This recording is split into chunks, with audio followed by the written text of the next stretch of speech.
Students, अगर मैं आपसे कहूं कि मैं पानी को सोने में बदल सकता हूं तो आप में से कई सारे स्टूडेंट्स सोचोगे कि सर क्या फेंक रहे हो। ऐसा थोड़ी हो सकता है कि पानी को कोई सोने में बदल दे। ऐसा होगा तो सब जगह सोना सोना हो जाएगा। ये करना पॉसिबल है। पानी को सोने में बदला जा सकता है। पानी को सोने क्या किसी भी चीज में बदला जा सकता है, बट उसको बदलने का खर्च इतना ज्यादा होगा कि उससे कम में असली सोना आ जाएगा। लेकिन हाँ, ऐसा करना पॉसिबल है। कैसे, ये इस लेक्चर में हम जानेंगे। साथ ही आपका स्ट्रक्चर ऑफ एटम और एटम्स एंड मॉलिक्यूल का 2 चैप्टर जो है वो इस लेक्चर में कवर किया जाएगा। तो चलिए शुरू करते हैं और जानते हैं कैसे पानी से सोना बना सकते हैं। लालच में बताना, पढ़ लो। वेल स्टूडेंट्स, तो पानी से सोना बनाना कैसे पॉसिबल है, ये शायद आपका पहला सवाल होगा। और इसका जवाब ये है स्टूडेंट्स कि चाहे पानी हो, चाहे सोना हो, चाहे मैं या आप हो, या दुनिया का और कोई सामान हो, ये दुनिया की सारी चीज़ें 3 तरह के पार्टिकल से बेसिकली बनी होती हैं, जिसमें से एक का नाम होता है इलेक्ट्रॉन, दूसरे का प्रोटॉन और तीसरे का न्यूट्रॉन। तो इन्हीं तीनों पार्टिकल्स से ये पानी का कण भी बना हुआ है। ये पानी का ग्लास है, इसमें से सबसे छोटा पानी का कण लोगे तो वो दिखने में कुछ इस तरह का होगा, ठीक है। उसमें इस तरह के नेगेटिव, पॉजिटिव और न्यूट्रल चार्ज के पार्टिकल्स पाए जाएंगे। इनके बारे में मैं एक एक करके अब आपको बताता हूँ कि कैसे ये पानी का कण इनसे बना है और कैसे पानी के कण से ये हम निकाल करके इसको सोने में बदल सकते हैं। सबसे पहले स्टूडेंट्स, पानी का एक हम सबसे छोटा कण लेंगे जिसको पानी कह सकते हैं, मतलब पानी का सबसे छोटा कण लेंगे इन शॉर्ट, ठीक है, जिसको कि मैं कहूँगा कि ये पानी का मॉलिक्यूल है, वाटर मॉलिक्यूल। मॉलिक्यूल स्टूडेंट्स, अणु, ओके, यानी कि पानी का एक कण। पानी का एक कण लेंगे। पानी खुद स्टूडेंट्स 2 तरह के गैसों से बना होता है, जिसमें से एक गैस है हाइड्रोजन और एक गैस है ऑक्सीजन। पानी का ये कण है, इसमें 2 हाइड्रोजन के कण हैं, जिनको अलग करेंगे तो कुछ इस तरह का एक पार्टिकल निकल करके आएगा, ठीक है। इस तरह के 2 पार्टिकल निकल करके आएंगे। आप यहाँ देख सकते हो, एक हाइड्रोजन यहाँ पर है और एक हाइड्रोजन यहाँ पर है। तो 2 हाइड्रोजन होते हैं और एक ऑक्सीजन का कण होता है। इसी वजह से स्टूडेंट्स पानी के फॉर्मूले को H2O भी लिखा जाता है, जो बताता है कि H2 का मतलब कि H2 है, हाइड्रोजन 2 है, और O के बाद कुछ नहीं लिखा तो एक लिखा है, हम समझिए, तो इसका मतलब कि ऑक्सीजन का एक कण है। तो ये पानी का फॉर्मूला इस वजह से ऐसा लिखा जाता है। उम्मीद करते हैं कि आपने पढ़ा होगा, और नहीं पढ़ा तो मैं आपको बता दे रहा हूँ कि आप अगर पानी के बजाय पानी ना लिख करके, वाटर ना लिख करके H2O लिखते हैं तो इसका मतलब भी पानी ही है, जिसका मतलब है कि पानी हाइड्रोजन और ऑक्सीजन के कणों से बना है। तो पानी के कण को तोड़ेंगे तो उसमें से 2 गैसें निकलेंगी। सबसे पहले निकलेगा हाइड्रोजन और फिर निकलेगा ऑक्सीजन। अब हमने पानी के कण को तोड़ा तो 2 गैसें निकली अलग अलग, ठीक है। और अब इन गैसों को भी स्टूडेंट्स तोड़ेंगे तो हमें हाइड्रोजन में 2 तरह के पार्टिकल्स मिलेंगे। एक मिलेगा स्टूडेंट्स पॉजिटिव चार्ज, जिसको कि प्रोटॉन कहा जाता है, तो पॉजिटिव वाला चार्ज एक मिलेगा। और एक मिलेगा स्टूडेंट्स ये नेगेटिव चार्ज, जिसको कि इलेक्ट्रॉन कहा जाता है। इनके बारे में यहाँ पर विवरण दिया गया है। इन्हें डिटेल में जब यहाँ पर आएंगे तब डिस्कस किया जाएगा। तो ये 2 तरह के पार्टिकल्स स्टूडेंट हाइड्रोजन वाले में मिलेंगे। हाइड्रोजन में आपको ये 2 तरह के पार्टिकल मिलेंगे। तीसरे तरह का पार्टिकल जो है, जिसको कि हम न्यूट्रॉन कहते हैं, ये हाइड्रोजन में नहीं पाया जाता है। 99.9% हाइड्रोजन में न्यूट्रॉन नहीं पाया जाता है। न्यूट्रल पार्टिकल, जिसमें कोई चार्ज नहीं है, जिसमें कि ना तो प्लस चार्ज होता है और ना ही कोई माइनस चार्ज होता है स्टूडेंट्स, ये पार्टिकल इसमें नहीं पाया जाता हाइड्रोजन में। चलिए, हाइड्रोजन को तोड़ेंगे तो ये सारी चीज़ें मिलेंगी। अब तोड़ते हैं ऑक्सीजन को। तो ऑक्सीजन को स्टूडेंट्स तोड़ेंगे तो इसमें ये पॉजिटिव चार्ज जो यहाँ एक था, वो ऑक्सीजन में आपको 8 पॉजिटिव चार्ज मिलेंगे, 8 नेगेटिव चार्ज मिलेंगे, और ये जो न्यूट्रल वाला तीसरा पार्टिकल है, ये भी यहाँ पर 8 मिलेगा। स्टूडेंट्स, ये जो इलेक्ट्रॉन है, ये सबसे पहले आप यहाँ से निकाल सकते हो। यहाँ से सबसे पहले इलेक्ट्रॉन निकलेगा, क्योंकि इलेक्ट्रॉन सबसे बाहरी हिस्से में पाया जाता है, और अंदरूनी हिस्से से निकलेंगे ये दोनों पार्टिकल्स जो बीच में रहते हैं। स्टूडेंट्स, हमेशा ही इन दोनों पार्टिकल्स को एक तो हम एटम कहेंगे। तो ये दोनों जो पार्टिकल्स हैं, उसमें से इस पार्टिकल को हम कह सकते हैं कि ये एक एटम है, ठीक है। एटम मीन्स परमाणु, यानी सबसे छोटा पार्टिकल। और किस चीज़ का ये एटम है, तो ये जो एटम है, ये हाइड्रोजन का एटम है, हाइड्रोजन का एटम है। और वैसे ही ये जो एटम है स्टूडेंट्स, ये वाला, ये ऑक्सीजन का एक एटम है, ठीक है, ध्यान रखिएगा, ये ऑक्सीजन का एटम है। क्लियर है? ओके। तो अब हम ऑक्सीजन के एटम को तोड़ेंगे स्टूडेंट्स, तो उसमें से ये दोनों पार्टिकल्स उसके बीच वाले हिस्से से निकलेंगे और बाहरी हिस्से से ये नेगेटिव पार्टिकल्स निकलेंगे। हमेशा ही ये जो दोनों पार्टिकल्स हैं ना स्टूडेंट्स, वो बीच में रहते हैं, पॉजिटिव वाले और न्यूट्रल वाले। अच्छा, पॉजिटिव और न्यूट्रल का ये अरेंजमेंट है इस तरीके से, मतलब पॉजिटिव और न्यूट्रल हमेशा ध्यान रखिएगा कि ये पॉजिटिव, मैंने आपको बताया कि तीनों पार्टिकल्स से दुनिया की सारी चीज़ें बनी हुई हैं, उसमें से ये दो पार्टिकल्स जो हैं ये हमेशा बीच में रहते हैं, और बीच वाली जगह को जहाँ ये रहते हैं उसे न्यूक्लियस या नाभिक कहा जाता है। ठीक है, उसे हम न्यूक्लियस या नाभिक कहते हैं, ध्यान रहे। और ये इलेक्ट्रॉन जो है वो नाभिक के चारों तरफ घूमता रहता है। क्यों घूमता है, कैसे होता है, ये अभी बताऊंगा मैं आपको। तो फिलहाल हम इन पार्टिकल्स को पानी के कणों को तोड़ करके निकाल लेंगे। तो स्टूडेंट्स, इस तरीके से एक पानी के मॉलिक्यूल में दो हाइड्रोजन है जिसमें कि 2 पॉजिटिव चार्ज मिलेंगे, और एक ऑक्सीजन है जिसमें 8 पॉजिटिव चार्ज मिलेंगे। तो ये 2 और इसमें पाया जाने वाला 8 पॉजिटिव चार्ज, टोटल 10 हो जाएगा। तो पॉजिटिव चार्ज एक पानी के कण में 10 मिलेंगे, नेगेटिव चार्ज भी इस तरीके से 10 मिलेगा, लेकिन जो न्यूट्रल चार्ज है वो आपको सिर्फ और सिर्फ 8 मिलेगा, क्योंकि हाइड्रोजन में न्यूट्रल चार्ज या न्यूट्रॉन नहीं पाया जाता है। क्लियर हो गया, न्यूट्रल चार्ज 8 मिलेगा। इस तरीके से बहुत सारे पानी के मॉलिक्यूल हम तोड़ेंगे और सब में से इस तरह का पॉजिटिव चार्ज बाहर निकाल लेंगे, न्यूट्रल चार्ज बाहर निकाल लेंगे और नेगेटिव चार्ज भी बाहर निकाल लेंगे। और उसके बाद स्टूडेंट्स उसमें से 79, ध्यान से सुनिएगा मैं क्या कह रहा हूँ, 79 पॉजिटिव चार्ज लेंगे और 118 नेगेटिव न्यूट्रल चार्ज लेंगे। ये वाला, इसकी संख्या 118 चाहिए, ये 118 लेंगे और ये वाला लेंगे 79, और इन दोनों को आपस में मिक्स करेंगे और मिक्स करके इस तरीके से बीच में रख देंगे एक जगह। ठीक है, तो इससे बन जाएगा सोने का न्यूक्लियस। ठीक है स्टूडेंट्स, मैंने आपको जैसा बताया कि दुनिया की हर एक चीज़ इन 3 तरह के पार्टिकल से बनी होती है, उसमें से ये 2 तरह के पार्टिकल्स जो हैं वो बीच में रहते हैं और ये वाला पार्टिकल साइड साइड में रहता है। यही पार्टिकल्स अगर एक एक होते हैं तो हाइड्रोजन जैसे चीज़ें बनती हैं। जब 2-2 होते हैं तो यहाँ पर देखिए लिस्ट लिखा हुआ है, एक एक होता है तो हाइड्रोजन बनता है, 2-2 होता है तो हीलियम, 3-3 होता है तो लिथियम, और 8-8 हो जाता है तो ऑक्सीजन। तो इसी वजह से ऑक्सीजन को जब आपने तोड़ा तो उसमें से 8-8 चीज़ें मिली थी, समझ में आ गया। और गोल्ड को तोड़ोगे तो उसमें 79 पॉजिटिव चार्ज मिलता है, तो इसलिए 79 हमने पॉजिटिव चार्ज लिया। ठीक है, लेकिन उसमें न्यूट्रल चार्ज जो है वो बहुत ज़्यादा होता है, 118। ज़्यादा इसलिए होता है स्टूडेंट्स क्योंकि देखिए ये जो पॉजिटिव चार्ज है इसका गुण है कि इसमें से शक्तियाँ यानी फ्लक्स निकलती हैं। ठीक है, समझ लो थोड़ी देर के लिए जादू वाली शक्ति निकलती है, और वो शक्ति एंटर करती है, जाती है नेगेटिव चार्ज में। ठीक है, जब 2 पॉजिटिव चार्ज इस तरह के न्यूक्लियस में एक साथ रहते हैं तो दोनों के बीच से निकलने वाली शक्ति, मान लो कि ये 2 पॉजिटिव चार्ज है, एक ये है और एक पॉजिटिव चार्ज ये है। अब दोनों में से फ्लक्स निकलेगा, इसका इधर निकलेगा, इसका इधर निकलेगा, तो ये दोनों एक दूसरे को धक्का देंगे और ये इधर भागने लगेगा, ये इधर भागने लगेगा। तो इस तरीके से तो ये न्यूक्लियस में रह ही नहीं पाएंगे। तो इनको साथ में रखने के लिए इनको आपस में कस के बांध करके रखना पड़ेगा या चिपका के रखना पड़ेगा। और चिपकाने के लिए जो गोंद चाहिए वो गोंद का काम करता है ये न्यूट्रल पार्टिकल, न्यूट्रॉन। तो यहाँ पे हाइड्रोजन जो आपने तोड़ा था इसमें आपको सिर्फ एक पॉजिटिव चार्ज मिला था और ये वाला न्यूट्रल चार्ज 0 मिला था। क्यों 0 था? क्योंकि यहाँ पर इस हाइड्रोजन के एक पॉजिटिव चार्ज को किसी से चिपकाने की जरूरत ही नहीं है, तो अकेला है ही। चिपकाएंगे कम से कम 2 जने रहेंगे तभी तो 2 को आपस में चिपकाया जाएगा। तो इसी वजह से हाइड्रोजन में कोई भी न्यूट्रॉन नहीं पाया जाता है। लेकिन ऑक्सीजन में 8 पॉजिटिव चार्ज होते हैं तो उनको चिपकाने के लिए 8 न्यूट्रॉन की जरूरत होती है। किसी किसी में जैसे किसी चीज़ को चिपकाने के लिए कभी कभी गोंद ज़्यादा लगाना पड़ता है, तो वैसे ही किसी किसी एलिमेंट में, किसी किसी चीज़ में ये जो गोंद का काम करने वाला न्यूट्रॉन है वो ज़्यादा संख्या में होता है स्टूडेंट्स। जैसे कि यहाँ गोल्ड में 79 पॉजिटिव चार्ज हैं, लेकिन उनको चिपकाने के लिए 118 न्यूट्रॉन्स की ज़रूरत यहाँ पर पड़ेगी। तो ये समझ में आ गया कि ज़्यादा क्यों है और ये बीच में क्यों रखे जाते हैं। बीच में इसलिए रखे जाते हैं ताकि ये जो पॉजिटिव चार्ज से निकलने वाली फ्लक्स जो है वो नेगेटिव चार्ज लेता है, तो नेगेटिव चार्ज आसानी से ये एक जगह रहेगा क्योंकि ये भारी भी होता है। मैं आपको ये भी बता दूं कि जो पॉजिटिव चार्ज होता है ना स्टूडेंट्स, ये बहुत भारी होता है, उसकी तुलना में नेगेटिव चार्ज बहुत ज़्यादा हल्का होता है। ये नेगेटिव चार्ज बहुत छोटा भी होता है, हल्का भी होता है, पॉजिटिव चार्ज भारी होता है। तो भारी ये बीच में रहता है, ठीक है, और उसको पकड़ के रखता है ये न्यूट्रॉन। तो ये दोनों बीच में रहते हैं और फिर पॉजिटिव चार्ज से निकलने वाले सारे फ्लक्स को ये जो छोटा वाला इलेक्ट्रॉन है ये चारों तरफ चक्कर लगा लगा के घूम घूम के सारे फ्लक्स इकट्ठा करता रहता है। तो इस तरह से इनका अरेंजमेंट होता है स्टूडेंट्स। तो हम भी यही करेंगे गोल्ड बनाने के लिए।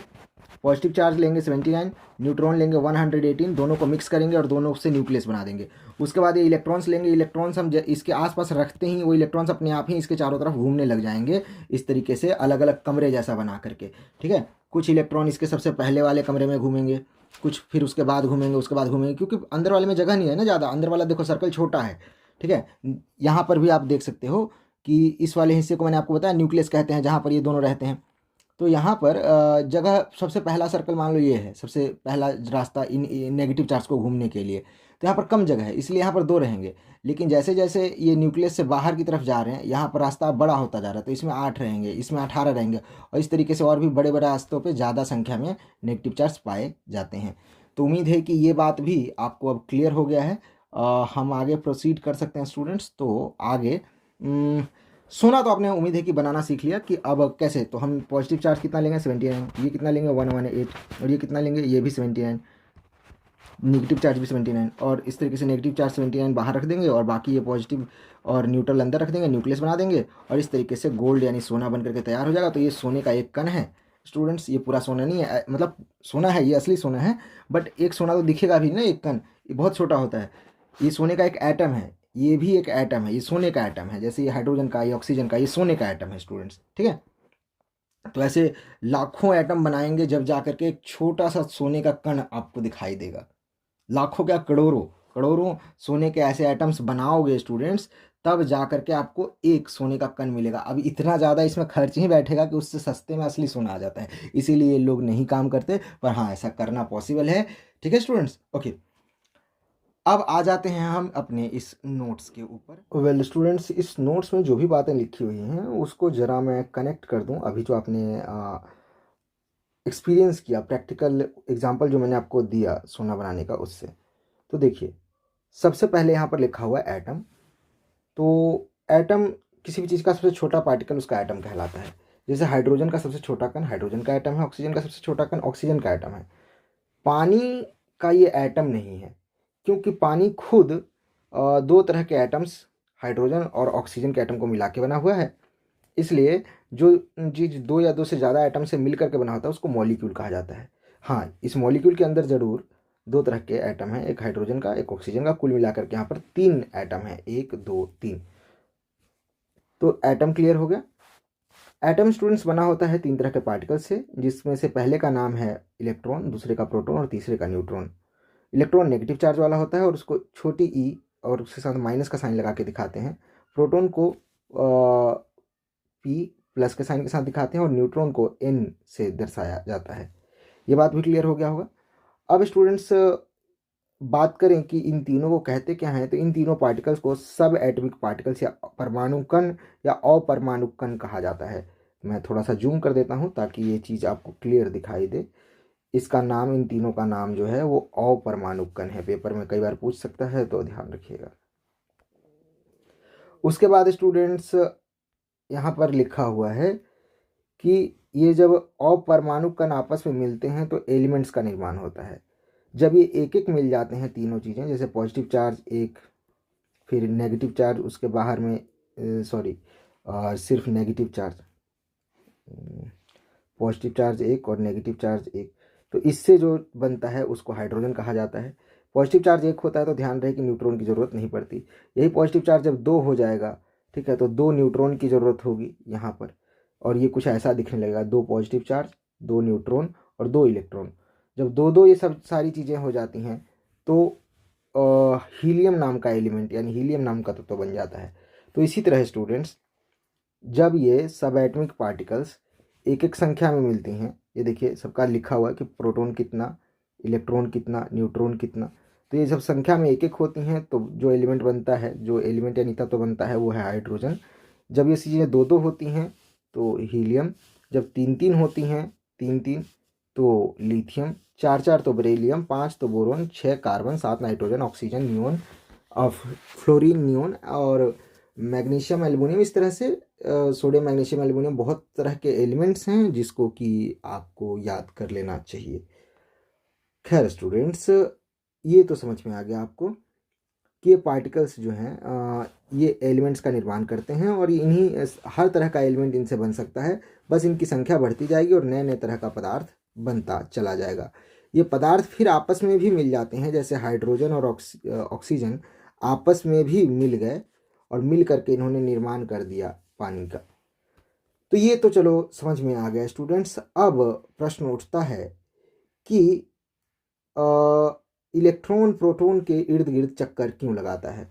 तो शायद मैंने आपको बता दिया है, नहीं बताया तो बता देता हूँ कि प्रोटॉन से फ्लक्स निकलता है जो इलेक्ट्रॉन को मिलता है, और इलेक्ट्रॉन इस फ्लक्स के लिए ही इसके चारों तरफ घूमता है। जैसे बच्चे पैसे के लिए अपने पेरेंट्स के आजू बाजू घूमते हैं, प्यार के लिए घूमते हैं, बच्चे जो है स्टूडेंट्स और टीचर के पीछे मार्क्स के लिए आगे पीछे घूमते हैं, वैसे ही ये इलेक्ट्रॉन्स जो हैं वो प्रोटॉन्स के आजू बाजू घूमते हैं इनसे फ्लक्स लेने के लिए। ठीक है, ये देने वाला है इसीलिए इसको पॉजिटिव कहा जाता है, और ये लेने वाला गरीब आदमी है, हर बार मांगता रहता है, इसीलिए इस बेचारे का नाम ही नेगेटिव चार्ज वाला इलेक्ट्रॉन रख दिया गया है। वेल स्टूडेंट्स, इलेक्ट्रॉन इसलिए भी रखा गया है क्योंकि जो इलेक्ट्रिसिटी है ना, जो बिजली हमारे घरों में आती है, वो इलेक्ट्रॉन्स की ही देन है। इलेक्ट्रॉन्स ही तारों में इधर से उधर जाते हैं, हम कहते हैं कि करंट आ रहा है, इलेक्ट्रॉन ही उस करंट में बह रहा होता है। खैर, जब पढ़ेंगे तब मैं आपको बताऊंगा इलेक्ट्रिसिटी के बारे में कि इलेक्ट्रॉन कैसे इलेक्ट्रिसिटी के लिए जिम्मेदार है। फिलहाल हम यहाँ केमिस्ट्री में आ जाए, वो फिजिक्स का टॉपिक है। तो स्टूडेंट्स, आगे लिखा हुआ है कि चार्ज, तो एक प्रोटॉन पे कहते हैं कि एक पॉजिटिव चार्ज है, और एक इलेक्ट्रॉन पे कहते हैं कि एक इलेक्ट्रॉन का एक नेगेटिव चार्ज है। मतलब इनको, इनके लिए कोई बड़ा यूनिट नहीं डिसाइड किया गया, इनको खुद ही यूनिट बना दिया गया। तो एक इलेक्ट्रॉन मतलब एक नेगेटिव चार्ज, एक प्रोटॉन मतलब एक पॉजिटिव चार्ज, और एक न्यूट्रॉन मतलब कि कोई चार्ज नहीं, उस पर कोई चार्ज ही नहीं होता। फिर यहाँ नीचे लिखा हुआ मास यानी द्रव्यमान। तो स्टूडेंट्स, इसका और इसका द्रव्यमान आपस में इक्वल होता है, बराबर होता है।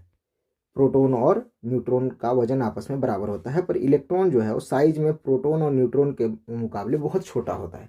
बहुत छोटा का मतलब इतना छोटा कि अगर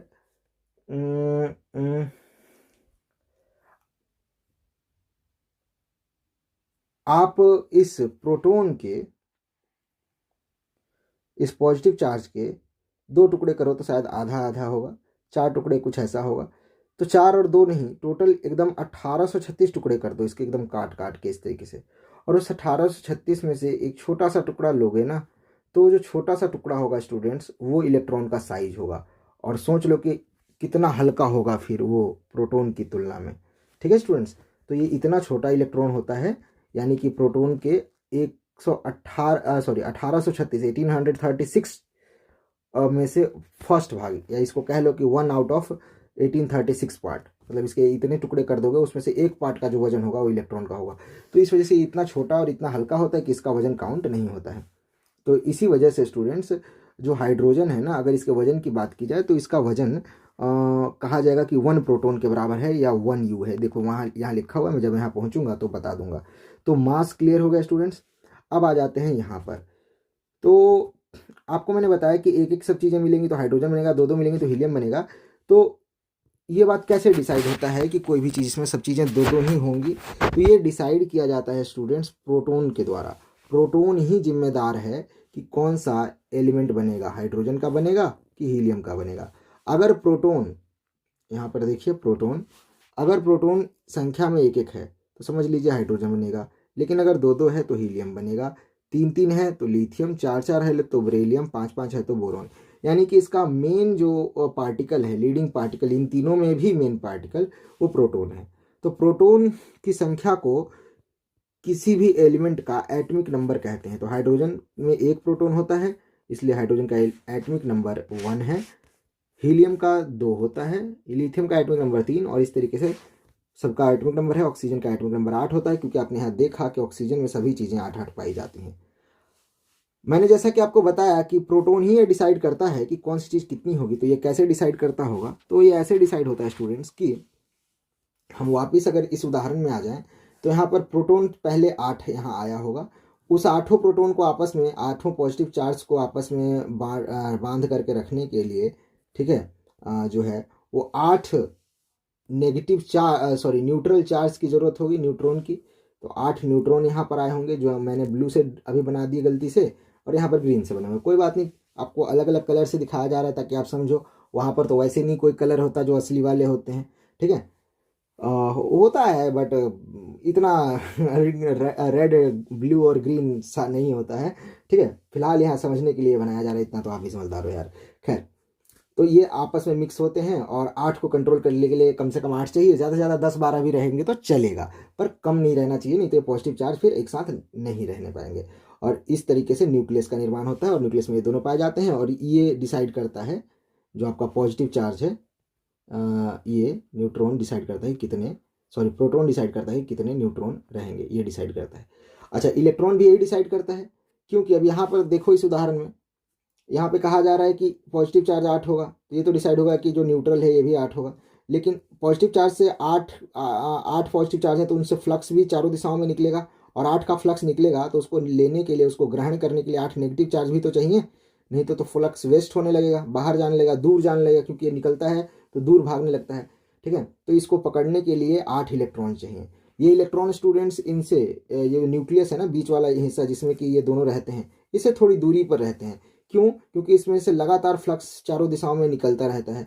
अब अगर ये चिपके रहेंगे तो इनसे घूमने में नहीं बनेगा स्टूडेंट्स, एक तो इनको रिवॉल्व होने में, सारे फ्लक्स को एक साथ पकड़ने में नहीं बनेगा, इसीलिए इलेक्ट्रॉन थोड़े दूर रहते हैं, ताकि आसानी से चारों तरफ लाइट की स्पीड से घूम के हर एक फ्लक्स लगभग पकड़ सकें, फ्लक्स जाने ना पाए।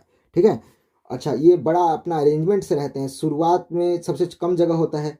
ठीक है, तो ये 2 ही जने इतने दूर में घूमते हैं, फिर थोड़ा सा जगह छोड़ करके 8 जने घूमते हैं, फिर थोड़ा सा जगह बड़ा हो जाता है जब, तो 18 जने घूमने लगते हैं, और बड़ा जगह होता है तब उस समय फिर 32 जने घूमने लगते हैं। इस तरीके से ये लोग घूमते हैं, ताकि ज़्यादा से ज़्यादा फ्लक्स को कैच कर सकें, और उनका अपना एटम का खुद का फ्लक्स बाहर दूसरे एटम्स के इलेक्ट्रॉन्स के पास ना जाए। ठीक है स्टूडेंट्स, इसको डिटेल में जब पढ़ेंगे तब मैं और बता दूंगा। फिलहाल ये क्लियर हो गया आपका कि एटॉमिक नंबर क्या है, और ये लोगों का ऐसा अरेंजमेंट होने का कारण क्या है। ठीक है स्टूडेंट्स, ये तीनों में से ये दो तो आपको बता ही दिया है मैंने कि ये बीच में रहते हैं, जिस हिस्से को न्यूक्लियस कहा जाता है, और ये चारों तरफ घूमता है। इनके इस बनावट को हम कहते हैं कि एटम की ऐसी बनावट है, एटम की ऐसी संरचना है परमाणु की, या स्ट्रक्चर ऑफ एटम इसको कहा जाता है। तो यही है स्ट्रक्चर ऑफ एटम, यानी कि इस चैप्टर में यही पढ़ना है कि एटम किस तरह से बना होता है। तो ये तो पता चल गया कि 3 तरह के पार्टिकल से बना होता है, जिसमें से 2 न्यूक्लियस में रहते हैं, और बाकी एक इलेक्ट्रॉन चारों तरफ घूमता रहता है। अब 2 बातें यहाँ पर इंपॉर्टेंटली समझना जरूरी है कि इलेक्ट्रॉन कब कब और कहाँ कहाँ घूमता है, और कैसे कैसे घूमता है, हमें कैसे पता चलेगा। ठीक है, तो फिलहाल हम एक एक चीज़ों को कवर कर रहे हैं। तो हम एटॉमिक नंबर और नेम के बाद आ जाते हैं सिंबल पे।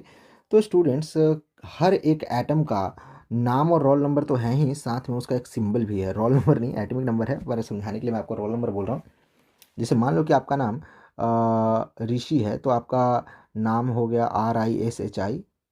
ठीक है, ऋषि। आपका चिन्ह हो गया R।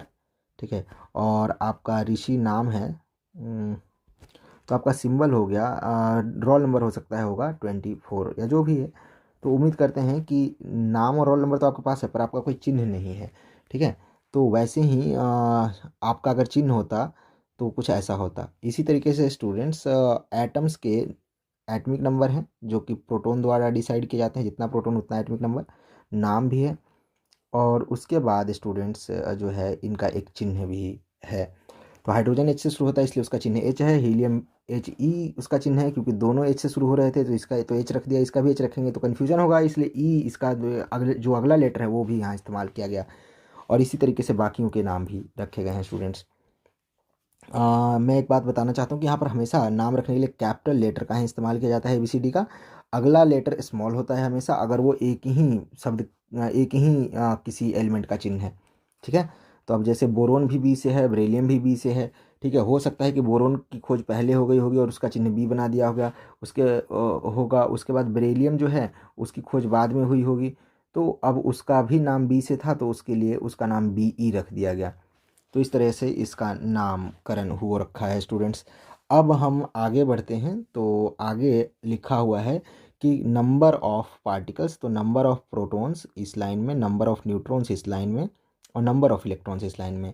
ज़्यादातर आपको ये नंबर संख्या बराबर देखने को मिलेंगे, पर कहीं कहीं ये जो न्यूट्रल चार्ज है ये इसकी संख्या अलग देखने को मिलेगी। आपको बता ही दिया कि न्यूट्रल चार्ज गोंद का काम करता है, पॉजिटिव चार्ज को आपस में चिपका के रखने का। तो आप ये भी समझते हैं कि कभी कभी गोंद ज़्यादा लगाना पड़ता है 2 कागज़ों को चिपकाने के लिए, तो वही ये गोंद यहाँ पर ज़्यादा लगा हुआ है, ज़्यादा की ज़रूरत पड़ जाती है किसी किसी एटम में।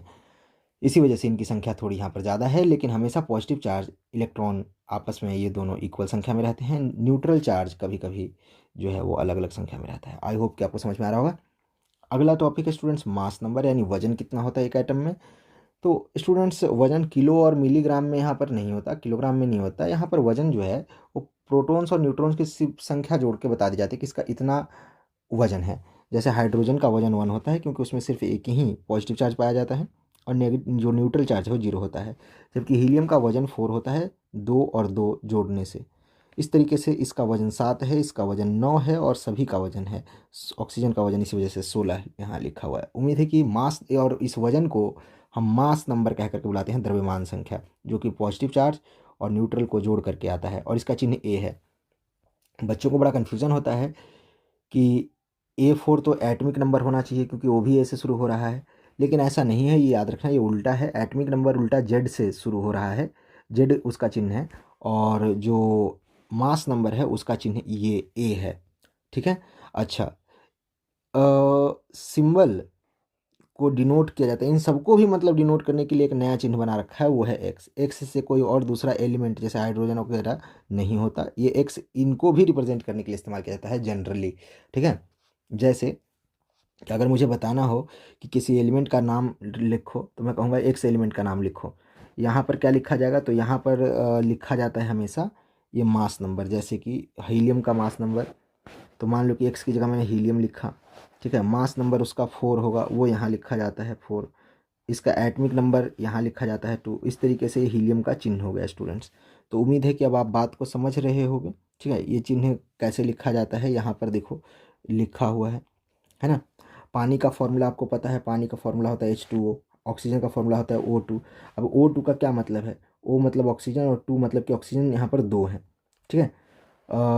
H2O में हाइड्रोजन 2 है और एक ऑक्सीजन है। तो ये चिन्ह इस तरह वजह से बनाए गए हैं ताकि इनको लिखने में सुविधा हो स्टूडेंट्स, और कोई बात नहीं। और ये चिन्ह से या H2O लिखने से इसका केमिकल फार्मूला ही पता चल जाता है कि किन किन चीज़ों को मिला करके पानी बना हुआ है। ये पानी का फार्मूला है, ये तो आपको पता है, पर इसके चिन्ह में ये बात साफ हो जाता है कि किन किन चीज़ों को मिला करके पानी बना हुआ है। इसीलिए चिन्ह का प्रयोग करते हैं, सिंबल का प्रयोग करते हैं, प्रतीक का प्रयोग करते हैं। मास नंबर भी क्लियर होगा स्टूडेंट्स, बस वजन बताना है कितना वजन है। वजन का क्या काम है तो आगे अभी बताऊंगा कि देखिए, चूंकि हम पार्टिकल्स को गिन नहीं सकते, तो जब उनको रिएक्शन करवाने के लिए, यूज़ करने के लिए इनको लेना होता है तो जो गिन तो सकते नहीं क्योंकि बहुत ज़्यादा छोटे होते हैं, तो हम इनका वजन कर लेते हैं। ठीक है स्टूडेंट्स, और वजन से डिसाइड करते हैं कि कितने पार्टिकल्स उसमें होंगे। कैसे डिसाइड करते हैं मैं अभी आपको आगे बताऊँगा। अगला टॉपिक है स्टूडेंट्स इलेक्ट्रॉनिक कॉन्फ़िगरेशन, यानी इलेक्ट्रॉन का वितरण। मतलब ये कि इलेक्ट्रॉन्स कैसे कैसे घूमते हैं और कितनी कितनी दूरी पर घूमते हैं। तो स्टूडेंट्स इनके बीच की दूरी को बताना तो अभी पॉसिबल नहीं है आपके लिए, क्योंकि अभी आपको पढ़ाया नहीं गया है। बट हाँ, न्यूक्लियस से थोड़ी दूरी पर सबसे छोटा एक कमरे जैसा गोल बना होता है, फुटबॉल जैसा गोल। ये चूड़ी जैसा गोल या बैंगल जैसा गोल मत समझ लेना, रबड़ के छल्ले जैसा गोल मत समझना, टायर जैसा गोल मत समझना। सब तरीके से बता दे रहा हूँ, इसको फुटबॉल जैसा गोल समझना। ठीक है। ये फुटबॉल जैसा है, ठीक है ना, स्फेरिकल है, लेकिन ये डायग्राम में ऐसा दिखाया गया है ताकि आप को समझाया जा सके। तो इसमें ये सबसे छोटा गोला होता है न्यूक्लियस के ठीक बाहर। ये बीच वाला न्यूक्लियस है और इसके ठीक बाहर ये पहला गोला है। तो इस गोले का भी नाम और नंबर है। नाम यहाँ के से शुरू होता है, ए से शुरू होना चाहिए, ऑफकोर्स आपको भी लगता है, बट ए से नहीं शुरू होता, ये नाम के से शुरू होता है और के के बाद एल एम एन ऐसे आगे बढ़ता जाता है। और इसका नंबर ये पहला है, ये दूसरा है, ये तीसरा है, और इस तरीके से ये टोटल लगभग 7 होते हैं, उससे ज़्यादा की ज़रूरत नहीं पड़ती। तो सबसे पहला जो गोला है ना, वो छोटा होता है और उसमें सिर्फ 2 ही इलेक्ट्रॉन्स के घूमने की जगह होती है। उससे बड़ा वाला गोला जो होता है वो थोड़ा बड़ा होता है और उसमें 8 इलेक्ट्रॉन्स के लिए जगह होती है। और उस तीसरे नंबर पर जो होता है उसमें टोटल 18 की जगह होती है। स्टूडेंट्स अगर ये जगह याद नहीं है तो हड़बड़ाने की ज़रूरत नहीं, एक फॉर्मूला है 2n²।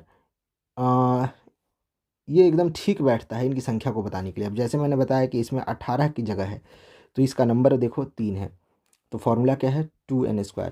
अब इस फॉर्मूले में 2n की जगह 3 रख दो, ठीक है, और उसके बाद इसका स्क्वायर कर दो।